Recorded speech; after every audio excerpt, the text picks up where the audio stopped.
talks, African leaders want effects of climate change addressed as a matter of urgency. Whereas many talked about the need to use a different approach in pushing for financing, concern is being raised over continued displacements as they search for food and water for people and animals. Dennis Aseto with the details. Right now, I am at the Kenyatta International Convention Center, the epicenter that has seen several heads of states from Africa, and also the UN Secretary General Antonio Guterres is in attendance on that meeting. But let me just take you through the presidents who've made their way here. We have Rwanda President Paul Kagame, Senegalese President, South Sudan President Salva Kiir, Tanzania President Samia Suluhu, Sharawi President. Like I said earlier, Guterres is also here as the world literally has come to Nairobi to discuss about the climate.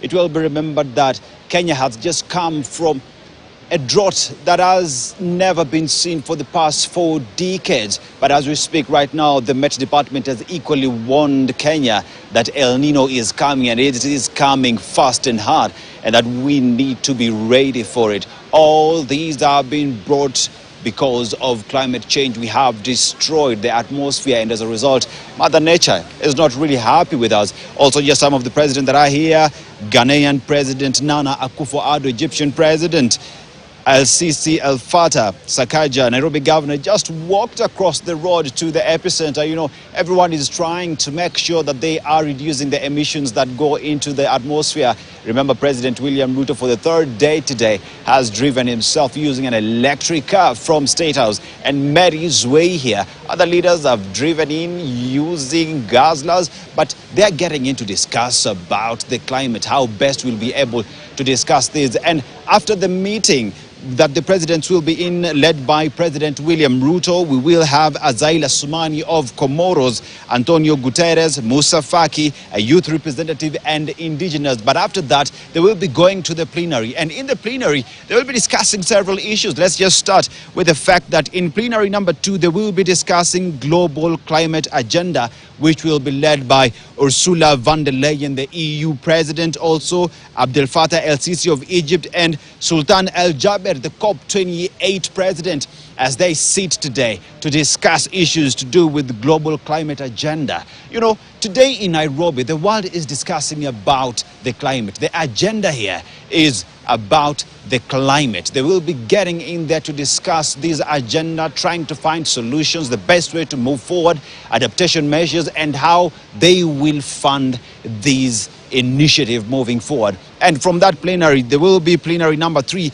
that will be charting a vision and investment opportunities by green growth, which will be led by President William Ruto. Remember, President William Ruto has been christened as the activist for climate action. Remember that he is a doctor and a scientist. When it comes to matters zoology and botanics, this is a matter that is close to his heart, and he will be chairing that session, trying to find out how we can use the available resources in Africa to champion green growth, invest in Africa, invest in our climate, and invest in initiatives that will make these part of the Sahara a better place. Then from that session, we'll go to plenary number 4, where they will be talking about carbon markets. Now, carbon markets have turned to be the greatest business idea that does exist.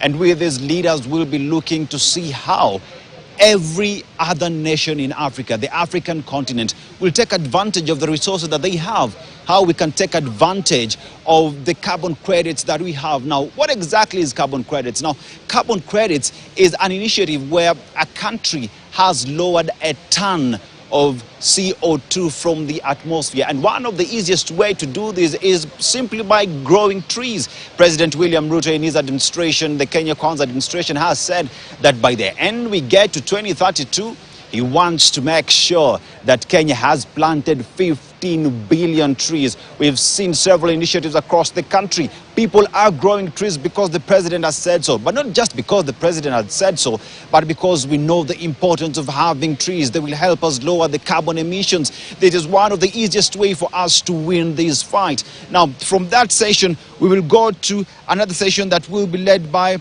Philippe Nyusi. Actually will also be in that new and that conversation on carbon markets as we just wait to see how best we will proceed moving forward. Remember that today is day number 2.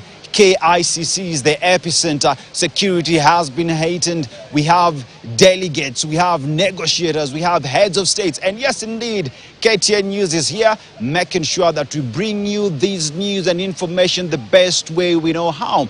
Later, we will be going to several areas here at KICC as we cover initiatives that have been put in place, what technology is being applied, and how best will we find the fight against climate change that continues to wreak disaster, not only in Kenya, but across the world. Remember that South Africa, Nigeria have experienced flooding that has continued to affect them. You know, cyclones in Tanzania, Kenya, the drought that we've experienced. We have seen herders losing animals, people going without food. But then again, what will be the Nairobi declaration after